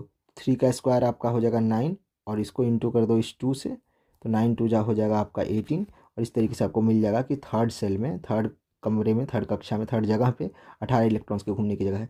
ये जो अलग अलग टाइप की जगहें हैं जहाँ इलेक्ट्रॉन घूमते हैं, उनको हम ऑर्बिट, कक्षा, शेल, कोश या एनर्जी लेवल या ऊर्जा स्तर भी कहते हैं, कई बार कक्ष भी कहा जाता है। वेल, किसी कक्ष में कितने इलेक्ट्रॉन्स घूमेंगे, मैक्सिमम इलेक्ट्रॉन्स पर शेल, ये इस फॉर्मूले द्वारा बताया जा सकता है। यही बात यहाँ लिखा हुआ है। अच्छा, एक यहाँ पर बहुत इंपॉर्टेंट बात लिखी हुई है कि maximum 8 electrons in outermost shell, बाहरी कक्षा में ज़्यादा से ज़्यादा 8 इलेक्ट्रॉन हो सकते हैं। अब इसका क्या मतलब है वो मैं बताता हूँ। देखो मैंने आपको बताया ना कि इस वाले कक्षा में 2, इसमें 8 और इसमें 18 इलेक्ट्रॉन्स घूम सकते हैं या रह सकते हैं, ठीक है, क्योंकि बहुत बड़ा होता है। पर स्टूडेंट्स यहाँ पर इस वाले डायग्राम में ये वाला जो कक्षा है ये सबसे बाहर पड़ रहा है, इस वजह से इसमें 18 की जगह तो है पर ये 18 रहने नहीं देगा, ये सिर्फ 8 ही मैक्सिमम रहने देगा। और ये कहेगा कि भाई अगर 8 के बदले मान लो कि किसी एटम में, जैसे एक एटम ले लेते हैं हम एक एलिमेंट ले लेते हैं जिसका नाम है कैल्शियम, उसका चिन्ह होता है Ca स्टूडेंट्स। तो कैल्शियम हम लेते हैं Ca, इसका एटॉमिक नंबर है 20, एटॉमिक नंबर यानी परमाणु संख्या। इसका मतलब होता है कि कैल्शियम में जो पॉजिटिव चार्ज हैं वो 20 पाया जाएगा, ठीक है, जो इलेक्ट्रॉन है ये भी 20 पाया जाएगा, और मान लो थोड़ी देर के लिए कि न्यूट्रॉन भी 20 पाया जाएगा, ठीक है। तो हम बात करते हैं कि ये दोनों तो जो ये दोनों चार्जेस हैं ये तो बीच में आ गया, पॉजिटिव चार्ज 20 और न्यूट्रल चार्ज 20, ये दोनों बीच में आ गए न्यूक्लियस। अब बारी है कि ये जो 20 इलेक्ट्रॉन्स हैं ये कहाँ घूमेंगे। तो स्टूडेंट्स सबसे पहले एक शेल बनेगा जिसका नाम है के शेल, नंबर है 1, और इसमें मैक्सिमम 2 इलेक्ट्रॉन रह जाएंगे। चलिए 2 इलेक्ट्रॉन, तो 20 में से टोटल 20 में से 2 इलेक्ट्रॉन बन गए, उसके बाद 2 इलेक्ट्रॉन भर गए, अब 18 इलेक्ट्रॉन बच गए। तो स्टूडेंट्स इसके बाद इसमें एक और शेल बनेगा, एक और जगह बनेगी, मान लो ये जगह बन गई। अब इस ये दूसरा शेल है, दूसरे शेल में 8 की जगह होती है, मैंने आपको बताया इस फॉर्मूले से कैलकुलेट करके। तो इसमें 8 इलेक्ट्रॉन चलो भर देते हैं, 1 2 3 4 5 6 7 और 8, 8 इलेक्ट्रॉन भर गए। तो 8 और भर गए, अब 8 और 2 10 हो गए, तो कितने बच गए इसमें 10 भरने के लिए। तो स्टूडेंट्स ये जो तीसरा सेल है इसमें तो 18 की जगह होती है, ठीक है, तो इसमें आसानी से 18 इलेक्ट्रॉन्स भरे जा सकते हैं, पर ऐसा होगा नहीं। अब क्यों नहीं होगा समझाता हूँ मैं। पहले ये जो 10 बच गया ये भरने की कोशिश करता हूँ। तो 1 2 3 4 5 6 7 8, 8 भरते के साथ स्टूडेंट्स 9वां जैसे रखूँगा तो 9वें को उठा करके ये एक नया शेल बना देगा और इसमें इसको भेज देगा। समझ में आया स्टूडेंट्स? क्यों? क्योंकि लास्ट के सेल में जो है ये इससे ज़्यादा इलेक्ट्रॉन्स नहीं रख सकता है, 8 से ज़्यादा लास्ट में नहीं रखेगा। तो लास्ट में ये नया कमरा बना दिया, ठीक है, और अब यहाँ पर ये जो बाकी के जो 2 इलेक्ट्रॉन्स बचे थे 8 के बाद वो यहाँ पर भर दिए जाएंगे और बाकी के 2 इलेक्ट्रॉन इस तरीके से यहाँ आ जाएंगे। तो इसमें बस इतनी सी बात है कि सबसे लास्ट के कमरे में मैक्सिमम 8 ही इलेक्ट्रॉन रहते हैं, ठीक है। अगर 8 से ज़्यादा रखना है तो उसके लिए नया कमरा बना दिया जाता है। और अब ये वाला जो कमरा है, ये वाला जो शेल है, जो 4th शेल है, ये सबसे बाहरी शेल है और इसमें मैक्सिमम अब 8 रहेंगे। लेकिन जो ये अंदर वाला है जिसमें कि पहले 18 की जगह थी, अब इसमें 18 तक जा सकता है ये। लेकिन पहले ये वाला जो है वो बनने के बाद, इसके बारे में डिटेल में 11th क्लास में है। एक छोटी सी बात है कि लास्ट के सेल में कितनी भी जगह हो, लेकिन लास्ट के सेल में 8 से ज़्यादा नहीं रहेंगे। अगर 8 से ज़्यादा लास्ट के सेल के लिए हो रहे हैं तो एक नया सेल बना दिया जाएगा और तब लास्ट के सेल में 8 रखा जाएगा, जो कि अब लास्ट का सेल कहा नहीं जाएगा। ये कहानी कुछ ऐसी है कि मान लो कि एक घर है जिसमें कि इस तरह से 3 कमरे हैं, ठीक है, और 2 आदमी रहेगा तो भैया इसी कमरे में सो लेगा। लेकिन लास्ट के कमरे का नियम है कि इसमें 8 से ज़्यादा नहीं लोग सो सकते, 8 से ज़्यादा लोग नहीं सो सकते। तो स्टूडेंट्स मान लो कि 2 आदमी हैं तो इसी कमरे में अट गए, 10 हो गए तो मान लो कि इस कमरे में भी आ गए, 2 इसमें और 8 इसमें, इसमें 2 की जगह है, इसमें 8 की जगह है, इस कमरे में 18 की जगह है। लेकिन ये कमरा लास्ट में है तो घर का नियम है कि लास्ट के कमरे में 18 लोग छोड़ो, मैक्सिमम 8 लोग ही सो सकते हैं। तो फिर ये कमरा तो बेकार हो रहा है ना। और लोग मान लो कि बहुत बढ़ गए हैं, तो ऐसे में क्या किया जा सकता है कि एक नया कमरा यहाँ पे डाल दो। अब ये लास्ट का कमरा है तो इसमें 8 वाली लिमिट अप्लाई हो जाएगी कि इसमें 8 से ज़्यादा नहीं सोएंगे। तो ये कमरा तो अब बाहर है नहीं सबसे, ये तो अंदर की तरफ आ गया, तो अब इसमें 18 रखे जा सकते हैं। तो कुछ इस तरह एटम काम करता है। ये काफ़ी वास्ट नॉलेज है। अभी तो आपको सिर्फ इंट्रोडक्शन दिया गया है कि लास्ट में सिर्फ 8 होते हैं, बस ये गांठ बांध लो। तो अभी इतना ही याद कर लो, उम्मीद है कि समझ में आ गया होगा। तो ये बात यहाँ पर लिखी हुई है कि maximum 8 electrons in outermost shell, बाहरी कक्षा में सिर्फ 8 इलेक्ट्रॉन पाए जाते हैं। खैर उसके बाद अब बाहरी कक्षा में 8 इलेक्ट्रॉन पाए जाते हैं, तो अंदर वाली कक्षा में इसमें 2, इसमें 8 और इसमें वैसे 18 की जगह है, जगह 18 की है, जगह की बात है और रहने देने की बात है। तो जगह तो 18 की है पर लास्ट में रहेगा तो 8 से ज़्यादा नहीं रहने देगा। खैर उसके बाद अब हम इलेक्ट्रॉन्स कैसे बटे होते हैं ये देख लेते हैं स्टूडेंट्स। तो देखिए सबसे अंदर वाले में मैक्सिमम 2 इलेक्ट्रॉन रहते हैं के शेल में। उसके बाद एल शेल में मैक्सिमम 8 इलेक्ट्रॉन्स तक रह सकते हैं। और फिर ये एम शेल है, एम में 18 तक रह सकते हैं, पर यहाँ पर मेरी ज़रूरत नहीं थी इसलिए मैंने एम के लिए कुछ भी नहीं बनाया है। तो अब इलेक्ट्रॉनिक वितरण, मान लो कि मुझे लिथियम का इलेक्ट्रॉनिक वितरण या इलेक्ट्रॉनिक कॉन्फ़िगरेशन को लिखने को देगा, तो कैसे लिखेंगे स्टूडेंट्स? लिथियम का एटॉमिक नंबर होता है 3, यानी कि उसमें पॉजिटिव चार्ज 3 होता है, तो इलेक्ट्रॉन भी 3 होंगे। 3 इलेक्ट्रॉन रखने के लिए सबसे पहला जो शेल है उसमें 2 इलेक्ट्रॉन भर दूंगा, यानी के शेल में 2 इलेक्ट्रॉन भर दूंगा, देख सकते हो। उसके बाद 1 इलेक्ट्रॉन बच जाएगा 3 में से, तो वो 1 इलेक्ट्रॉन जो है वो दूसरे वाले बाहर वाले शेल में आ जाएगा। ठीक है, तो इस डायग्राम को अगर जूम करो तो ये चीज़ें आपको यहाँ पर देखने को मिल जाएंगी। ये देखो, इस डायग्राम में आप देख करके समझ सकते हो स्टूडेंट्स कि ये लिथियम जो है उसमें ये तो हो गया न्यूक्लियस। उसके बाद ये फर्स्ट सेल है के शेल, जिसमें कि 2 इलेक्ट्रॉन है, और लास्ट के एल सेल में 1 इलेक्ट्रॉन है। अगर इस तरह का डायग्राम बनाने में ज़्यादा टाइम लगता है स्टूडेंट्स, तो आप लिथियम का जो ये चिन्ह है वो इस तरीके से लिख करके Li, और लास्ट में जो इलेक्ट्रॉन है, जैसे कि लास्ट के शेल में एक ही इलेक्ट्रॉन है, तो एक क्रॉस या फिर एक डॉट लगा करके भी दिखा सकते हो। इस तरह का डायग्राम बनाने की आपको ज़रूरत नहीं है। जैसे हीलियम के लास्ट में एक हीलियम लास्ट में क्या, उसका तो एक ही सेल होता है, 2 इलेक्ट्रॉन होते हैं। यहाँ देखो 2 इलेक्ट्रॉन होते हैं, तो 2 इलेक्ट्रॉन तो पहले ही शेल के शेल में रखा जा सकता है, और इसीलिए हीलियम के बाहरी शेल में सिर्फ 2 इलेक्ट्रॉन होते हैं स्टूडेंट्स। चलो, ये बात भी उम्मीद है समझ में आ गया होगा। अगर नहीं समझ में आया है तो एक बार वीडियो रोक करके समझने की कोशिश कीजिए, क्योंकि काफ़ी ईजी है। खैर, मान लो कि आपको कहा जाता है कि कार्बन का इलेक्ट्रॉनिक कॉन्फ़िगरेशन लिखो। इलेक्ट्रॉनिक कॉन्फ़िगरेशन बहुत आता है पेपर में। तो कार्बन में इलेक्ट्रॉन्स कितने हैं? 6 हैं।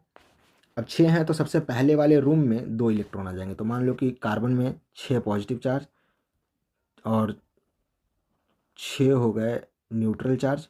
ठीक है, ये बन गया न्यूक्लियस। न्यूक्लियस के बाहर फर्स्ट सेल, उसमें 2 इलेक्ट्रॉन, तो इसका नाम है के शेल। तो इसीलिए देखो यहाँ पर के शेल में यहाँ पर 2 इलेक्ट्रॉन, उसमें 2 की ही जगह होती है फर्स्ट में। उसके बाद नेक्स्ट सेल बनाना पड़ेगा। नेक्स्ट सेल में टोटल 6 इलेक्ट्रॉन है, उसमें से 2 बन गया तो 4 बच गया। अब 4 के लिए 4 जो है वो इस वाले में आएगा। ठीक है, तो 4 इस वाले में कुछ यूँ आएगा, 1 2 3 4। ठीक है स्टूडेंट्स, और इस तरीके से ये है कार्बन का इलेक्ट्रॉनिक कॉन्फ़िगरेशन। अच्छा, यहाँ पर स्टूडेंट्स एक बात लिखा हुआ मैंने आपको पढ़ाया था कि 8 इन आउटर मोस्ट सेल, बाहरी कक्षा में 8 इलेक्ट्रॉन। तो स्टूडेंट्स, बाहरी कक्षा में 8 इलेक्ट्रॉन का जो नियम है ना, वो हर एटम मानता है और कोशिश करता है कि उसके बाहर के कक्षा में 8 ही इलेक्ट्रॉन रहें। ठीक है, ऐसा क्यों है ये तो बड़ी क्लास में पढ़ोगे, लेकिन यूँ समझ लो कि उसका जिद है कि बाहर की कक्षा में 8 इलेक्ट्रॉन रहेंगे, जिसकी वजह से वो 8 इलेक्ट्रॉन कैसे ना कैसे पूरा करता है। अब कैसे पूरा करता है ये भी बहुत इंटरेस्टिंग बात है, और इसी को पूरा करने के चक्कर में एक एटम दूसरे से चिपकते हैं। मैं इसका लाइव एग्जांपल आपको आपके ही उस पानी के मॉलिक्यूल में दिखाता हूँ, तो आपको समझ में भी आ जाएगा। देखिए स्टूडेंट्स, पानी का जो मॉलिक्यूल हम लोगों ने लिया था, इसमें हाइड्रोजन में एक शेल पाया जाता है, तो जिसमें 2 इलेक्ट्रॉन्स की जगह होती है। अब हाइड्रोजन की इस सेल में 2 इलेक्ट्रॉन्स की जगह है, तो ये 8 के लिए नहीं सोचेगा। एक बात ये भी है कि सबके लास्ट में 8 चाहिए, सही बात है, पर जगह भी तो 8 के लिए रहना चाहिए ना। तो हाइड्रोजन और हीलियम, ये हाइड्रोजन और हीलियम, ये 2 नंबर वाले को छोड़ के ये लोग सिर्फ 2 की सोचते हैं, बाकी सब नीचे वाले सब 8 की सोचते हैं। तो हाइड्रोजन चाहता है कि मेरे इस कक्षा में 2 की जगह है, कम से कम 2 इलेक्ट्रॉन रहें। अच्छा, बात करें अगर यहाँ पर ऑक्सीजन की, तो ऑक्सीजन आपका 8 इलेक्ट्रॉन है उसके पास, तो अंदर वाले कक्षा में तो ये 2 इलेक्ट्रॉन भर रखा है। बाकी 8 में से 2 भर गए तो 6 बच गए। अब 6 इलेक्ट्रॉन इसने बाहर भर दिए, तो बाहर वाले में ऑक्सीजन चाहता है कि 8 इलेक्ट्रॉन हो जाए। तो कैसे होगा? तो वो कहता है कि भाई हाइड्रोजन, तुझे 1 इलेक्ट्रॉन की यहाँ ज़रूरत है, तो तू मेरे में से ले ले। तो ये देखो, ये वाला जो इलेक्ट्रॉन है वो है इस ऑक्सीजन का इलेक्ट्रॉन। ठीक है, तो हाइड्रोजन लालच में आ जाता है ऑक्सीजन के पास कि चलो मेरे को इलेक्ट्रॉन मिल रहा है, मेरे पास भी 2 इलेक्ट्रॉन हो जाएगा, मेरा जोड़ा पूरा हो जाएगा। क्योंकि ये लोग जोड़ा पूरा करना चाहते हैं, और कम या कह लो कोई कमरा पूरा करना चाहते हैं, शेल पूरा करना चाहते हैं, तो ये शेल पूरा करने के लिए 2 इलेक्ट्रॉन लेने आ जाएगा। जब ये अपना इलेक्ट्रॉन जब ये इससे इलेक्ट्रॉन लेगा, तो उसी टाइम ऑक्सीजन जो है वो इसका भी इलेक्ट्रॉन अपने में अपनी साइड खींच लेगा। ठीक है, तो इस तरीके से हाइड्रोजन के पास तो 2 इलेक्ट्रॉन आ जाएगा, एक इसका खुद का और एक ऑक्सीजन से लेगा, क्योंकि ऑक्सीजन के पास बहुत सारे इलेक्ट्रॉन है, उसमें से एक ये ले लेगा। ले नहीं लेगा मतलब बीच में रख लेगा, बात समझो, ले नहीं लेगा, बीच में रखेगा। जैसे कि आप बुक नहीं लाए हो और आपका फ्रेंड जो है वो ज्योमेट्री नहीं लाया है, तो आप दोनों बुक भी बीच में रख लेते हो, ज्योमेट्री भी बीच में रख लेते हो और शेयर करके काम कर लेते हो, दोनों का वो चीज़ हो जाता है, दोनों का काम हो जाता है। वैसे ही ये एटम्स भी पार्टनरशिप कर लेते हैं। तो इस तरीके से इस हाइड्रोजन के पास 2 एटम और इसका ये सेल का 1 इलेक्ट्रॉन का ज़रूरत पूरा हो जाता है। ऑक्सीजन के पास लास्ट में अब 6 से बढ़ के 7 इलेक्ट्रॉन हो जाते हैं, 6 इसके खुद के और एक ये हाइड्रोजन वाला 7। इस अब एक की कमी है, इस कमी को दूर करने के लिए वो एक और ऐसा हाइड्रोजन का एटम बुलाएगा अपने पास और हाइड्रोजन के एटम का 1 इलेक्ट्रॉन अपने साथ साझा कर लेगा और अपना 1 इलेक्ट्रॉन कहेगा कि तेरे में भी, ये तेरा भी है। और इस तरीके से इस हाइड्रोजन की भी कमी पूरी हो जाएगी और इस ऑक्सीजन की भी कमी पूरी हो जाएगी और दोनों एक दूसरे की कमी पूरी करेंगे। लेकिन इस पूरी कमी को पूरा करने के लिए दोनों को एक दूसरे से चिपका रहना पड़ेगा और इस तरीके से कहेंगे कि हम कि केमिकल बॉन्डिंग हो गया, यानी कि ये जो एटम्स हैं वो आपस में जुड़ गए। इसको केमिकल रिएक्शन भी कह दिया जाता है, केमिकल बॉन्डिंग भी कह सकते हो। और इस तरह के केमिकल बॉन्डिंग का नाम है स्टूडेंट्स कोवैलेंट बॉन्डिंग। ये जब इधर पढ़ाऊंगा तब मैं आपको बताऊंगा, ठीक है। इसका नाम है, ये जो बॉन्डिंग हो रखा है ये कोवैलेंट बॉन्डिंग है। कार्बन डाइऑक्साइड में भी कोवैलेंट बॉन्डिंग होता है, बहुत जगह कोवैलेंट बॉन्डिंग होता है स्टूडेंट्स। फिलहाल हम आ जाते हैं, हम कहाँ पर थे, हम थे स्टूडेंट्स कि कहाँ पर थे हम, मैं तो भूल ही गया। शायद हम ये पढ़ रहे थे कि कार्बन के लास्ट में 4 होते हैं, तो ये 6 पूरा कैसे, सॉरी 8 पूरा कैसे करता है। तो कार्बन भी क्या करेगा, 2 उपाय है। कार्बन भी ये देखो यहाँ पे कैसे पूरा करता है 8 अपना, ठीक है। अब देखो ये कार्बन का स्ट्रक्चर यहाँ बना हुआ है, लास्ट में 4 है, ऑक्सीजन के लास्ट में 6 है। तो ये क्या करते हैं कि कार्बन जो है वो अपने 2 इलेक्ट्रॉन इधर की तरफ कर देता है और ऑक्सीजन भी, एक ऑक्सीजन 2 इलेक्ट्रॉन इधर कर दिया, 2 इलेक्ट्रॉन इधर कर दिया। अब हुआ क्या कि कार्बन के चारों इलेक्ट्रॉन जो हैं, 2 इस वाले ऑक्सीजन की साइड हो गए और 2 इस वाले ऑक्सीजन की साइड, और इस वाले ऑक्सीजन ने भी 2 अपना इलेक्ट्रॉन कार्बन के लिए की तरफ कर दिया और इस वाले ऑक्सीजन ने भी अपना 2 इलेक्ट्रॉन कार्बन की तरफ कर दिया। इस तरीके से कार्बन गिनेगा कि ये 2 इलेक्ट्रॉन, ये 2 इलेक्ट्रॉन मेरे हैं और इस तरीके से ये 4 तो इसके हैं ही, इस तरीके से इसके 8 हो गए। और ये वाला ऑक्सीजन जो है ये भी गिनेगा कि मेरे पास भी 8 हो गए, ये भी गिनेगा मेरे पास भी 8 हो गए।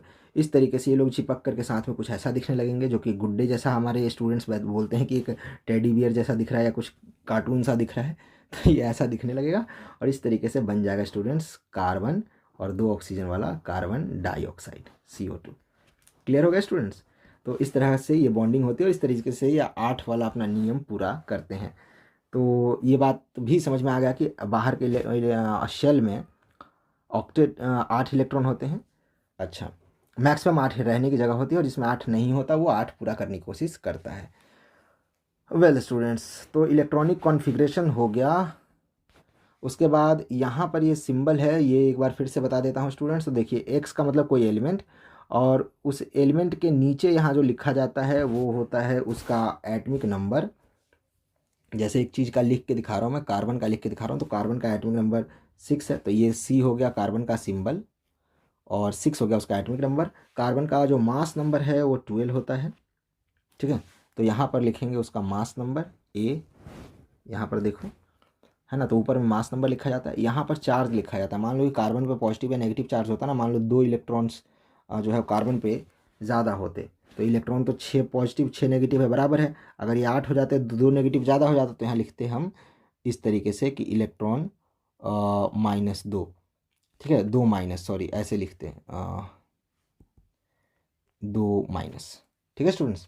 2 माइनस मतलब कि माइनस चार्ज संख्या में 2 है, इस तरीके से ये लिखा जाता है।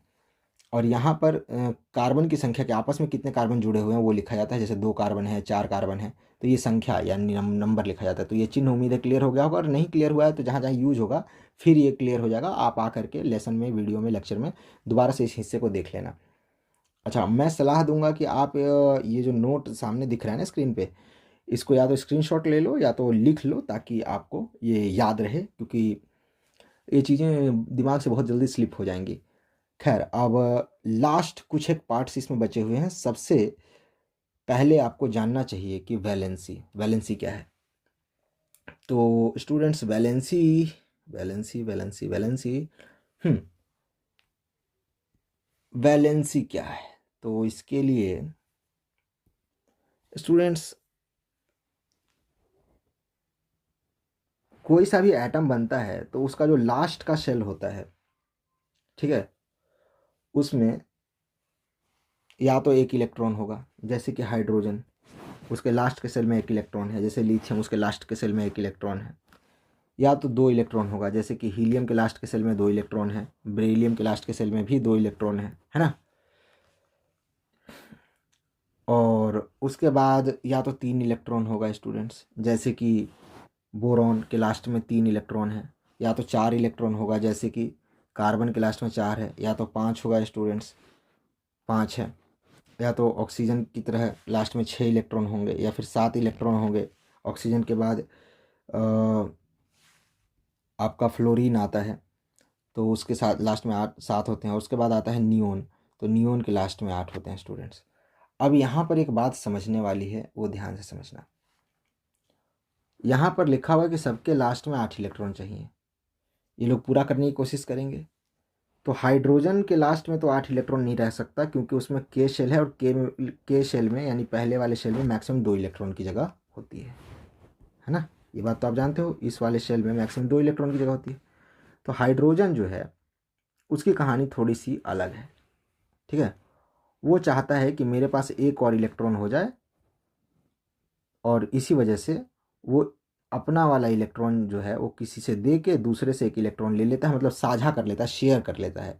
तो हाइड्रोजन के पास खुद का इलेक्ट्रॉन कितना है, एक है, एक इलेक्ट्रॉन ही खुद का है ना, एक ही इलेक्ट्रॉन है, और वो किसी से एक इलेक्ट्रॉन ही ले सकता है। तो इसलिए एक इलेक्ट्रॉन दे के या तो लेगा, या तो अपना ही इलेक्ट्रॉन टोटली रूप से उसे दे देगा, कैसे ना कैसे एक इलेक्ट्रॉन का जुगाड़ करेगा, और वो ज़्यादा से ज़्यादा इससे एक ही एटम से जुड़ सकता है। इसीलिए उसके जो जुड़ने की क्षमता है वो एक है, एक आदमी से जुड़ सकता है। नहीं समझ में आ रहा है तो कोई नहीं, आगे उदाहरण में समझ में आ जाएगा। हीलियम, हीलियम के पास भी सेम सेल है, और उस सेल में 2 की जगह है, और हीलियम के बाद लास्ट में हीलियम के पास 2 इलेक्ट्रॉन होते भी हैं। तो स्टूडेंट्स, हीलियम के पास लास्ट में 2 की जगह होती है और 2 इलेक्ट्रॉन होते भी हैं, तो हीलियम ऐसा कोई ट्राई नहीं करता कि किसी से ले लें या किसी से दे दें, तो वो किसी से जुड़ता नहीं। जैसे हाइड्रोजन को अभी दिखाया ना कि H2O बनाने के लिए वो ऑक्सीजन के साथ जुड़ जाता है, तो वैसे हीलियम नहीं जुड़ता है स्टूडेंट्स। तो इस वजह से हीलियम को हम कहते हैं कि वो किसी से नहीं जुड़ेगा, और ऐसी चीज़ों को, ऐसे पदार्थों को नोबल गैस कहा जाता है, अक्रिय गैस या इनर्ट एलिमेंट, अक्रिय तत्व, ठीक है। ये हमेशा जो है वो अकेले रह जाते हैं, क्योंकि इससे जुड़ते नहीं, ठीक है। चलिए अब तीसरे की बात करते हैं। क्यों नहीं जुड़ते, क्योंकि ये इलेक्ट्रॉन की ज़रूरत पूरी है। ये कोई भी एटम जब जुड़ता है ना आपस में, कोई भी चीज़ चिपकता है तो इलेक्ट्रॉन की कमी को पूरा करने के लिए चिपकता है, और जिसका इलेक्ट्रॉन पहले से पूरा है वो किसी के साथ नहीं चिपकता। अब बात करते हैं लिथियम की। तो स्टूडेंट्स, लिथियम के लास्ट में एक पाया जाता है, और मैंने बोला था कि लास्ट में जो इलेक्ट्रॉन्स की संख्या है स्टूडेंट्स, वो किसी के पास लास्ट में या तो 1 इलेक्ट्रॉन होगा, या 2 होगा, या 3 होगा, या 4 होगा, या 5 होगा, या 6, 7 या 8 इलेक्ट्रॉन होगा, क्योंकि लास्ट में 8 से ज़्यादा रख नहीं सकते। तो जिसके पास 1 इलेक्ट्रॉन होगा स्टूडेंट्स, जैसे कि लिथियम, हाइड्रोजन की तो बता दी, हाइड्रोजन की और हीलियम की कहानी थोड़ी अलग है। अब यहाँ से शुरू करो सही कहानी। तो लास्ट में लिथियम के लास्ट में स्टूडेंट्स 1 इलेक्ट्रॉन है। अब इसको चाहिए कितना 8 पूरा करने के लिए, 7 और इलेक्ट्रॉन्स की जरूरत है। 7 या तो कहीं से ले ले, तो ये शेल इसका भर जाएगा, जो कि ये चाहता है कि मेरा शेल भरा रहे, आखिरी शेल। या तो एक उपाय और है, 7 को लेना मुश्किल है, कोई देगा भी नहीं, इसलिए अच्छा है कि ये जो 1 है इसको भी हटा दो, किसी को दे दो। तो ये जिसको देगा, तो कितने लोगों को ये दे सकता है, 1 इलेक्ट्रॉन है, 10 लोगों को तो देगा नहीं, ज़्यादा से ज़्यादा 1 आदमी को दे सकता है। 1 आदमी को जिससे देगा उसी से इसकी दोस्ती होगी, उसी से जान पहचान होगा, उसी से ये जो है वो देने जाएगा। मतलब 1 आदमी से, 1 एटम से ये टाई अप कर सकता है। इसलिए लिथियम जो है 1 एटम से जुड़ सकता है, और इसीलिए इसकी जो जुड़ने की क्षमता है उसकी 1 है। अब बेरिलियम, बेरिलियम स्टूडेंट्स, इसकी जुड़ने की क्षमता 2 है। क्यों? क्योंकि इसके लास्ट में 2 एटम होते हैं, इलेक्ट्रॉन होते हैं, सॉरी 2 इलेक्ट्रॉन होते हैं। पूरा करना है 8, 8 पूरा करने के लिए या तो 6 जो है वो बाहर से लेना पड़ेगा, या तो ये 2 जो है वो हटा देना पड़ेगा। तो 6 लेना मुश्किल है, इसलिए 2 हटाना आसान है। तो ये बेरिलियम क्या करता है कि 2 अपने इलेक्ट्रॉन्स जो हैं वो किसी को दे देता है। तो दे देने से इसके जो अंदर के शेल हैं, जैसे कि बेरिलियम, बेरिलियम आता है आपका चौथे नंबर पर। इसमें 4 पॉजिटिव 4 न्यूट्रल होंगे, न्यूक्लियस बन जाएगा। उसके बाद फर्स्ट सेल में 2 इलेक्ट्रॉन, और सेकंड सेल में भी 2 इलेक्ट्रॉन। ये सेकंड सेल के अगर दोनों इलेक्ट्रॉन हट जाते हैं तो उसमें बच जाएगा सिर्फ और सिर्फ ये फर्स्ट वाला सेल, जिसमें 2 की जगह है, और ये दोनों के दोनों इलेक्ट्रॉन हैं, यानी कि ये शेल पूरा है। तो यही तो चाहता है कि मेरा आखिरी जो शेल हो उसके सारे इलेक्ट्रॉन पूरे हों। तो इस बात को पाने के लिए कि आखिरी शेल पूरा हो, 2 ही रास्ता था। बाहर के 2 इलेक्ट्रॉन या तो छोड़ दिए जाएं, जो कि इसने छोड़ दिए, और नहीं तो दूसरा रास्ता था कि 2 इलेक्ट्रॉन है, बाकी 6 इलेक्ट्रॉन और कहीं से जुगाड़ किया जाए। तो 6 इलेक्ट्रॉन बहुत ज़्यादा हो जाएंगे, जो कि इसको जल्दी अरेंज नहीं होगा, या ये होल्ड नहीं कर सकता, ये पकड़ के नहीं रख सकता, क्योंकि आप ही सोचो पॉजिटिव चार्ज जो है वही इन नेगेटिव चार्ज को पकड़ के रखता है। तो पॉजिटिव चार्ज 4 हैं और नेगेटिव चार्ज जो हैं वो भी 4 हैं। 4 के अलावा ये 6 नेगेटिव चार्ज और हो जाएंगे, 6 इलेक्ट्रॉन और हो जाएंगे, तो टोटल नेगेटिव चार्ज की संख्या 10 हो जाएगी। तो 10 इलेक्ट्रॉन 4 प्रोटॉन के बस में आएगा? कभी नहीं आएगा। इसी वजह से ये अपने भी 2 इलेक्ट्रॉन छोड़ने को तैयार रहता है, छोड़ देता है। क्लियर हो गया? तो मैक्सिमम कितने लोगों को छोड़ेगा तो देगा? 2 इलेक्ट्रॉन है, या तो एक आदमी को दे सकता है, ये एक ही आदमी को दोनों इलेक्ट्रॉन दे दे, ठीक है। जैसे कि ऑक्सीजन को दे दे, ऑक्सीजन को 2 इलेक्ट्रॉन की ज़रूरत होती है, आपको बताया ना, लास्ट में 6 होते हैं ऑक्सीजन में, 2 की ज़रूरत होती है, 8 हो जाएगा। तो ये बेरिलियम चाहे तो बेरिलियम ऑक्साइड बना सकता है। बेरिलियम जब ऑक्सीजन को 2 इलेक्ट्रॉन दे देगा, तो मान लो कि बेरिलियम के ये दोनों जो इलेक्ट्रॉन है वो यहाँ आ गए, ठीक है। तो इस तरीके से ऑक्सीजन के पास 8 इलेक्ट्रॉन हो जाएगा, और ऑक्सीजन 2 इलेक्ट्रॉन ज़्यादा रखेगा, इसलिए इस पर 2 का नेगेटिव चार्ज आ जाएगा। इसने 2 दान कर दिए, 2 इलेक्ट्रॉन अब इसके गायब हो गए, तो बेरिलियम के ऊपर ये जो Be है बेरिलियम, इसके ऊपर 2 पॉजिटिव चार्ज आ जाएगा। अब 2 पॉजिटिव 2 नेगेटिव को खींचेगा, ठीक है। तो ये दोनों आपस में चिपक जाएंगे और इस तरीके से बेरिलियम ऑक्साइड का जन्म हो जाएगा, ये एक नया पदार्थ होगा, ठीक है स्टूडेंट्स। तो इस वजह से या इस तरीके से जो है ये एक आदमी को ये बेरिलियम अपना दोनों के दोनों इलेक्ट्रॉन दे सकता है। एक तो ये तरीका था। दूसरा तरीका ये था स्टूडेंट्स कि बेरिलियम जो है वो 2 इलेक्ट्रॉन 2 अलग अलग पदार्थों को दे। जैसे कि 2 हाइड्रोजन को बुला ले, अपना 1 इलेक्ट्रॉन इसको दे दे, और एक और हाइड्रोजन बुला ले, ठीक है, और उसको भी अपना 1 इलेक्ट्रॉन दे दे। इस तरीके से बेरिलियम और डाईहाइड्राइट या कुछ भी कह लो, इस तरह का नया पदार्थ बनेगा। तो मैक्सिमम ये 2 इलेक्ट्रॉन है, 2 जनों को मैक्सिमम दे सकता है, कम से कम एक को, ज़्यादा से ज़्यादा 2 को। तो इसको ज़्यादा से ज़्यादा ये जो बॉन्डिंग, ज़्यादा से ज़्यादा जो देने की क्षमता है, या ज़्यादा से ज़्यादा लोगों से जुड़ने की जो क्षमता है या संयोजन करने की, इसी क्षमता को स्टूडेंट्स वैलेंसी कहा जाता है। इसी वजह से बेरिलियम की वैलेंसी जो है 2 है। इसकी वैलेंसी आप समझ गए होगा कि इसी वजह से 3 होगा। कार्बन की वैलेंसी इसी वजह से 4 होगा, क्योंकि ज़्यादा से ज़्यादा वो 4 को दे सकता है। अब आ जाते हैं नाइट्रोजन में स्टूडेंट्स। तो नाइट्रोजन के लास्ट में जो है वो 5 इलेक्ट्रॉन होते हैं, क्योंकि टोटल 7 इलेक्ट्रॉन होते हैं, जिसमें से 2 पहले शेल में और 5 आखिरी शेल में हो जाते हैं। अब 5 होते हैं स्टूडेंट्स, तो 8 पूरा करने के लिए या तो 5 को दे दो, 5 को बाहर हटा दो, तो अंदर का शेल पूरा हो जाएगा, या तो बाहर से 3 ले लो। तो स्टूडेंट्स 5 छोड़ना इसके लिए मुश्किल होता है, 3 लेना आसान होता है, इसलिए नाइट्रोजन थोड़ा उल्टा काम करता है। नाइट्रोजन जो है वो 5 पूरा 5 उसके पास पहले से होता ही है, वो 3 नेगेटिव चार्ज और कहीं से ले लेता है। तो स्टूडेंट्स ये 3 नेगेटिव चार्ज कहाँ से ले सकता है? 3 अलग अलग आइटम से ले सकता है, या फिर तीनों एक ही आइटम से ले सकता है। मतलब कि मैक्सिमम अगर अलग अलग आइटम से लेगा तो ज़्यादा से ज़्यादा 3 ही आइटम से ले सकता है, इसलिए ये 3 ही आइटम से जुड़ सकता है। इसलिए इसकी जुड़ने की जो क्षमता है, जिसको वैलेंसी कहा जाता है, ठीक है, वैलेंसी या संयोजकता कहा जाता है, ये नाइट्रोजन की जो संयोजकता है स्टूडेंट्स, वो जुड़ने की जो क्षमता है वो 3 है। तो ध्यान रहे कि ज़्यादा से ज़्यादा जुड़ने की क्षमता 4 होती है, 4 से हमेशा कम ही होता है, ठीक है। या तो दे दो, तो 1 आदमी को दे दो, 2 आदमी को दे दो, 3 आदमी को दे दो, ठीक है, या 4 आदमी को दे दो। और लोगे तो या तो 4 आदमी से ले लो, या तो 3 आदमी से ले लो, या 2 आदमी से ले लो मैक्सिमम, ठीक है। तो इसी वजह से स्टूडेंट्स ये ऐसा है। अब बात करते हैं नाइट्रोजन की। तो नाइट्रोजन की तो बात हो गई, बात करते हैं अब ऑक्सीजन की। तो ऑक्सीजन के लास्ट में 6 इलेक्ट्रॉन होते हैं, 2 की ज़रूरत होती है। तो ये मैक्सिमम जो है वो बेरिलियम से दोनों इकट्ठे ले सकता है, या फिर हाइड्रोजन से वो जो 2 अलग अलग ले जाता है। अभी हमने पानी वाले उदाहरण में देखा था यहाँ स्टूडेंट्स कि जब पानी का ये मॉलिक्यूल था, तो इसमें 2 अलग अलग हाइड्रोजन से इसने 2 इलेक्ट्रॉन्स लिए थे। तो 2 अलग अलग एटम से इलेक्ट्रॉन ले लेते हैं। इस वजह से स्टूडेंट्स मैक्सिमम जो ऑक्सीजन है, ऑक्सीजन मैक्सिमम 2 इलेक्ट्रॉन से जुड़ सकता है, और इसीलिए इसकी जुड़ने की क्षमता या संयोजकता जो है वो 2 है। उम्मीद है कि ये बात आपको क्लियर हो गया होगा। अब हम आगे जो है वो प्रोसीड कर सकते हैं valence shell, valence electron, inert elements और इन सब के ऊपर, और ऑलमोस्ट ये टॉपिक अब आपका कवर हो जाएगा। वेल स्टूडेंट्स, तो इलेक्ट्रॉनिक कॉन्फ़िगरेशन तो आपने समझ लिया, यानी इलेक्ट्रॉनों का बंटवारा। आपने समझ लिया कि कैसे ये लोग जुड़ते हैं, और जुड़ने की क्षमता को वैलेंसी कहते हैं। वैलेंसी कैसे पता करते हैं ये भी आपने जान लिया, ठीक है। अब नेक्स्ट आ जाते हैं कि टाइप्स। तो स्टूडेंट्स एक बात हमेशा ध्यान रखिएगा, जो अपना जिनकी वैलेंसी जो है वो पॉजिटिव होती है, मतलब वो अपना इलेक्ट्रॉन दे देते हैं तब अंदर सेटिस्फाई करते हैं खुद को, खुद का सेल भरते हैं। जैसे कि बेरिलियम के बारे में, लिथियम के बारे में हमने पढ़ा था कि ये लोग अपना अंदर का शेल फिल करने के लिए एक इलेक्ट्रॉन ये दे देगा, ये दो देगा, ये तीन देगा, है ना। लेकिन नाइट्रोजन में पढ़ा कि ये लेगा तीन दूसरे से, ऑक्सीजन में भी ये दो लेगा दूसरे से। तो जो लेने वाले होते हैं वो ज़्यादातर गैस होते हैं, ध्यान रखिएगा। जो देने वाले होते हैं वो ज़्यादातर मेटल्स होते हैं, धातु, ध्यान रखिएगा। जो ज़्यादातर देने वाले हैं वो मेटल्स होते हैं। मेटल्स के लास्ट में हमेशा, लास्ट में या तो एक इलेक्ट्रॉन होगा या दो इलेक्ट्रॉन होगा। तो ये 8 पूरा करने के चक्कर में इनको छोड़ना आसान समझेंगे, इसीलिए ये मेटल्स हैं।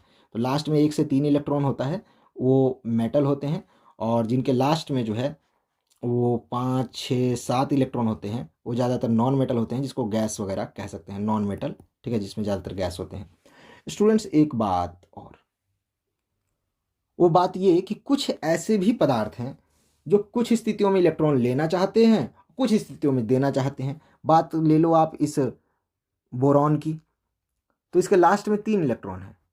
वैसे तो इसको चाहिए कि ये 3 इलेक्ट्रॉन छोड़ दे चुप करके, पर ये कभी कभी कहेगा कि नहीं, मुझे 5 इलेक्ट्रॉन जो हैं, 5 इलेक्ट्रॉन वो मुझे दे दो। तो ऐसी स्थिति में ये इलेक्ट्रॉन लेने भी लग जाएगा, और इसको गर्म करोगे तो ये जो है वो कहेगा कि नहीं नहीं 5 चाहिए नहीं, ये 3 इलेक्ट्रॉन ले जाओ मेरे पास से, तो ये दे भी देगा। तो ऐसे तत्व, ऐसे एलिमेंट जो इलेक्ट्रॉन ले भी लेते हैं, दे भी देते हैं, वो मेटल भी होते हैं, नॉन मेटल भी होते हैं, मतलब दोनों के मिक्सचर होते हैं। तो दोनों के मिक्सचर को स्टूडेंट्स मेटेलियोड कहा जाता है। तो जो मेटल जैसा भी बिहेव करता है, मेटल जैसा भी गुण दिखाता है और नॉन मेटल जैसा भी गुण दिखाता है। इसी कैटेगरी में स्टूडेंट्स बोरॉन आता है, सिलिकॉन आता है, जर्मेनियम आता है। ये सब कुछ मेटेलियोइड या मेटेलॉइड है, उपधातु इनका हिंदी में नाम है। जो इलेक्ट्रॉन दे देते हैं उनको मेटल कहते हैं, जो इलेक्ट्रॉन नहीं देते उनको नॉन मेटल कहते हैं। अब वैलेंस, अगला टर्म है स्टूडेंट्स वैलेंस सेल। तो स्टूडेंट्स यहाँ पर देखो बताया हुआ है ना कि लास्ट के सेल में 8 इलेक्ट्रॉन से ज़्यादा नहीं रह सकते। लास्ट के सेल को ही वैलेंस सेल कहा जाता है। वैलेंस सेल क्यों कहते हैं? तो स्टूडेंट्स वैलेंसी मतलब होता है संयोजकता, यानी जुड़ावपन, ठीक है। तो जुड़ाव का काम या दूसरे से बॉन्डिंग का काम, दूसरे एटम से जुड़ने का काम, जैसे कि यहाँ पर आपको दिखाया था कि आपका कैसे ये ऑक्सीजन जो है वो हाइड्रोजन से जुड़ रहा है, तो ये जुड़ने का काम लास्ट के सेल में ही होता है। तो इसीलिए लास्ट के सेल को हम वैलेंस सेल या संयोजकता कक्ष कहते हैं, और उसमें जो जुड़ने की क्षमता होती है वो वैलेंसी कहलाती है। लास्ट के सेल में जो इलेक्ट्रॉन्स रहते हैं ना, जैसे यहाँ पर ये लास्ट का सेल है, ये लास्ट का सेल है, इन दोनों के लिए ये लास्ट का सेल है। तो लास्ट के सेल में रहने वाले इन इलेक्ट्रॉन्स को, जैसे कि हीलियम के ये 2 इलेक्ट्रॉन्स, हाइड्रोजन का ये इलेक्ट्रॉन, इन इलेक्ट्रॉन्स को हम वैलेंस इलेक्ट्रॉन कहते हैं। लास्ट के सेल का इलेक्ट्रॉन वैलेंस इलेक्ट्रॉन कहलाता है, लास्ट का सेल वैलेंस सेल कहलाता है। और उस वैलेंस सेल में जो जुड़ने की क्षमता होती है, ठीक है, वो उसकी वैलेंसी कहलाती है। ये बहुत पूछा जाता है, अगर नहीं आता समझ में तो एक बार फिर से लेसन देख लीजिएगा, लेक्चर। और अगर फिर भी नहीं आता तो मुझे कमेंट करके बताइएगा कि क्या दिक्कत है, किस तरह की दिक्कत है। वेल स्टूडेंट्स, एक उदाहरण मैं करवा ही देता हूँ। अभी हमने कैल्शियम लिया था, कैल्शियम Ca, एटॉमिक नंबर 20। इसका इलेक्ट्रॉनिक कॉन्फ़िगरेशन कैसा होगा? तो इसका इलेक्ट्रॉनिक कॉन्फ़िगरेशन पहला 2, उसके अगले शेल में 8, और उसके अगले शेल में 8 और फिर 2, इस तरह का इलेक्ट्रॉनिक कॉन्फ़िगरेशन होगा। लास्ट के शेल में कितने इलेक्ट्रॉन्स हैं? 2 इलेक्ट्रॉन्स हैं। 2 इलेक्ट्रॉन्स हैं तो ये क्या करेगा 8 पूरा करने के लिए? या तो ये 2 बाहर दे देगा, ठीक है, या तो 6 जो है वो अंदर कर लेगा। 6 मुश्किल होगा, इसलिए ये 2 बाहर दे देगा। अब 2 बाहर देगा तो देने वाली कैटेगरी में है ये, यानी कि कैल्शियम जो है वो एक मेटल है, एक धातु है। इसकी वैलेंसी कितनी है? 2 है। क्यों 2 है? क्योंकि ये 2 बाहर देगा, और 2 देगा तो 2 अलग अलग भी दे सकता है, या फिर 2 एक ही किसी एटम को दे सकता है। तो मैक्सिमम में कितने एटम जोड़ सकता है? मिनिमम तो एक जोड़ ही सकता है, मैक्सिमम ज़्यादा से ज़्यादा कितने जोड़ सकता है? 2। तो 2 जोड़ सकता है, इसीलिए इसकी जोड़ने की जो क्षमता है, इसकी जो वैलेंसी है, संयोजकता है, वो इसकी 2 है। किसकी? कैल्शियम की। उम्मीद है कि अब तो वैलेंसी क्लियर हो गया होगा आपका। उसके बाद स्टूडेंट्स इनर्ट एलिमेंट। तो इनर्ट एलिमेंट ऐसे एलिमेंट्स होते हैं जो कि जिनकी वैलेंसी 0 होती है, जिनके लास्ट में मतलब या तो 2 इलेक्ट्रॉन हो, जैसे कि हीलियम, सिर्फ हीलियम के लास्ट में 2, और बाकी सब के लास्ट में, जिसके लास्ट में भी 8 इलेक्ट्रॉन होगा, वो नोबल गैस कहलाएगा। जैसे कि नियोन, नियोन ये इसका एटॉमिक नंबर 10 होता है, तो पहले शेल में 2 इलेक्ट्रॉन और फिर 8, तो आखिरी में 8 होते हैं। इसलिए नियोन जो है वो किसी से इलेक्ट्रॉन लेन देन नहीं करता, और ये इनर्ट एलिमेंट या आखिरी तत्व में आता है, यानी ये केमिकल रिएक्शन जल्दी नहीं कर सकता है। ऑर्गन, ऑर्गन नाम का भी जो गैस है स्टूडेंट्स, ये भी केमिकल रिएक्शन नहीं करता है, और इसी वजह से चिप्स वगैरह के जो पैकेट होते हैं उसमें नियोन या ऑर्गन गैस भरा जाता है। बल्ब वगैरह में भी, जो बल्ब पहले आते थे ना, अब तो एलईडी चलने लगा है, तो उनमें भी नियोन गैस या ऑर्गन गैस भरा जाता था, क्योंकि ये रिएक्शन जल्दी नहीं करते। स्टूडेंट्स, जो नियोन जैसे एटम होते हैं जिनके लास्ट में 8 इलेक्ट्रॉन होता है, उनको कहते हैं कि वो ऑक्टेट यानी अष्टक दिखा रहे हैं। एक नाम दे दिया गया कि भाई 8 इलेक्ट्रॉन वाले हो, तुम्हें चलो अष्टक कहेंगे, ऑक्टेट कहेंगे, तुम्हारे पास ऑक्टेट है यानी लास्ट में 8 इलेक्ट्रॉन है। तो ये एक नया शब्द है, इस बात को अलग से दिखाने के लिए ऑक्टेट बोलते हैं कि जिसके लास्ट में 8 इलेक्ट्रॉन है, यानी कि उसके पास जो है वो ऑक्टेट है, अष्टक है। क्लियर हो गया? तो नियोन जो है, नियोन पोजेज एन ऑक्टेट, यही बात यहाँ पे लिखा हुआ है। चलो, ये क्लियर हो गया। अब कुछ एक टॉपिक्स रह गए हैं, जैसे कि आइसोटोप और आइसोबार। तो ये बड़े सिंपल से टॉपिक है स्टूडेंट्स। उसके बाद ये लेक्चर खत्म हो जाएगा और फिर हम इसके दूसरे पार्ट में चलेंगे। दूसरा पार्ट आपको अगली वीडियो में मिल जाएगा, क्योंकि ये वीडियो अब काफ़ी लंबी होने वाली है, तो इसलिए 1 घंटे से ऊपर की क्या होगी। खैर, लेकिन 1 घंटे में आपका सारा कोर्स समेट दिया गया है, जो कि आपको 11th में भी काफ़ी मदद करेगा। देखिए, कभी कभी आपको बताया था ना कि इनकी संख्या, जो न्यूट्रॉन्स हैं, इनकी संख्या ज़्यादा हो जाती है। तो न्यूट्रॉन की संख्या जब ज़्यादा हो जाती है, तो जैसे इसका वजन जो है वो 12 है और नाइट्रोजन का वजन 14 है, लेकिन कभी कभी कार्बन में यहाँ पर 6 के बदले 8 न्यूट्रॉन पाए जाते हैं। ऐसे में 6 और 8 को जोड़ेंगे तो यहाँ पर भी वजन 14 हो जाएगा। तो अब नाइट्रोजन और कार्बन दोनों का वजन कितना है? 14 है। स्टूडेंट्स, ऐसे दो एलिमेंट्स जिनका वजन, या ऐसे दो एटम्स जिनका वजन आपस में समान हो जाता है, उनको हम आइसोबार, बार मतलब वजन, ठीक है, आइसो मतलब एक जैसा, तो आइसोबार कहते हैं, यानी कि एक जैसे भार वाला एलिमेंट या एटम कहते हैं। यहाँ पर देखिए उदाहरण लिखा हुआ है, कार्बन 6 और कार्बन का एटॉमिक नंबर 6 और कार्बन का मास नंबर 14, और इसको हम कार्बन 14 कह करके बुलाएंगे, मास नंबर का नाम लेंगे। तो ये कार्बन 14 है, जिसमें कि यहाँ पर ये 8 होंगे, और ये नाइट्रोजन है जो नेचुरल रूप में है, यानी कि 7 7 7 सब कुछ है, तो इसका वजन वैसे ही 14 होगा। तो अब इस वजह से कार्बन 14 जो है स्टूडेंट्स, वो नाइट्रोजन 14 का आइसोबार है, यानी कि संभारिक है, यानी कि इसका भार इसके इक्वल है और इसका भार इसके इक्वल है, ये दोनों एक दूसरे के इक्वल है। इसी तरीके से कुछ और पदार्थ होते हैं, जैसे कि स्टूडेंट्स यहाँ पर देखिए लिखा हुआ है सल्फर, क्लोरीन और ऑर्गन। इन सब का एटॉमिक नंबर 16 17 और 18 है, लेकिन इनका मास नंबर जो है, वजन जो है, वो सबका एक जैसा है, 40 यूनिट। यानी कि इसमें पॉजिटिव चार्ज और न्यूट्रॉन को आपस में जोड़ दिया जाए तो सब में लगभग 40 आएगा वजन, 40 टोटल इनकी संख्या होगी, और इसीलिए ये सब एक दूसरे के आइसोबार हैं। आइसोटोप बहुत पूछा जाता है ये भी। आइसोटोप और आइसोबार में यही अंतर है कि इसमें वजन यानी बार समान होता है, भार समान होता है, और इसमें पोजीशन समान होती है, यानी टॉप से आती हुई रैंकिंग समान होगी। जैसे कि स्टूडेंट्स, हाइड्रोजन में मैंने आपको बताया कि यहाँ पर जो है वो न्यूट्रॉन नहीं होता, लेकिन कभी कभी एक आध न्यूट्रॉन पाया जाता है। तो ऐसे में एक हाइड्रोजन हो जाएगा जिसका एटॉमिक नंबर 1 और वजन भी 1, और एक हाइड्रोजन हो जाएगा जिसका एटॉमिक नंबर तो 1 होगा लेकिन मास 2 हो जाएगा, जिसमें कि ये एक एक्स्ट्रा होगा। तो ऐसे में ये दोनों हैं तो हाइड्रोजन, यानी पोजीशन, यानी कि टॉप से जो रैंकिंग है, स्थान जो है, स्थान जो है वो सेम है, पहला एटॉमिक नंबर सेम है, लेकिन वजन अलग अलग है, मास अलग अलग है। तो जिसमें मास नंबर अलग अलग होता है उसको हम आइसोटॉप यानी संभारिक कहते हैं। इसके कई सारे उदाहरण हैं, जैसे कार्बन के लिए कार्बन 12, जिसमें कि एटॉमिक नंबर 6 और मास नंबर 12, और कार्बन 14 जिसमें कि एटॉमिक नंबर तो 6 ही लेकिन मास नंबर 14। तो ये एक दूसरे के आइसोटोप हैं, ठीक है। तो आइसोटोप मतलब कि एलिमेंट सेम रहेगा, पदार्थ वही रहेगा, उसका वजन बस अलग होगा, यानी कि उसका फर्क जो है वो इसकी वजह से आएगा, ठीक है। और जो आइसोबार है उसमें भार सेम होगा, उसका फ़र्क इन दोनों की वजह से आएगा। एक बार इस बात को ढंग से स्टडी कर लीजिए, समझ में आ जाएगा। वैसे मैंने आपको समझा दिया है, ये उदाहरण भी दे दोगे तो इससे भी एग्जाम में आपको मार्क्स मिल जाएंगे। तो आइसोटोप आइसोबार समझ में आ गया। अब लास्ट 2 पॉइंट रह गए हैं स्टूडेंट्स की, एक तो ये 118 एलिमेंट आज तक ढूंढे गए हैं, साइंटिस्ट ने ढूंढे हैं या बनाए हैं खुद ही। एक एटम में इलेक्ट्रॉन की संख्या प्रोटॉन के बराबर होती है, लेकिन जो न्यूट्रॉन होता है वो बराबर होता है या ज़्यादा होता है या कम होता है। कम सिर्फ और सिर्फ एक ही में पाया जाता है और वो है हाइड्रोजन। उसके बाद लास्ट लिखा हुआ है न्यूक्लियॉन्स। स्टूडेंट्स, बीच में ये जो पार्टिकल्स न्यूट्रॉन और प्रोटॉन न्यूक्लियस में रहते हैं, इन पार्टिकल्स को न्यूक्लियॉन्स कह करके बुलाया जाता है। ये लेक्चर यहाँ पर ख़त्म होता है, मिलते हैं अगले लेक्चर में, तब तक के लिए पढ़ते रहो।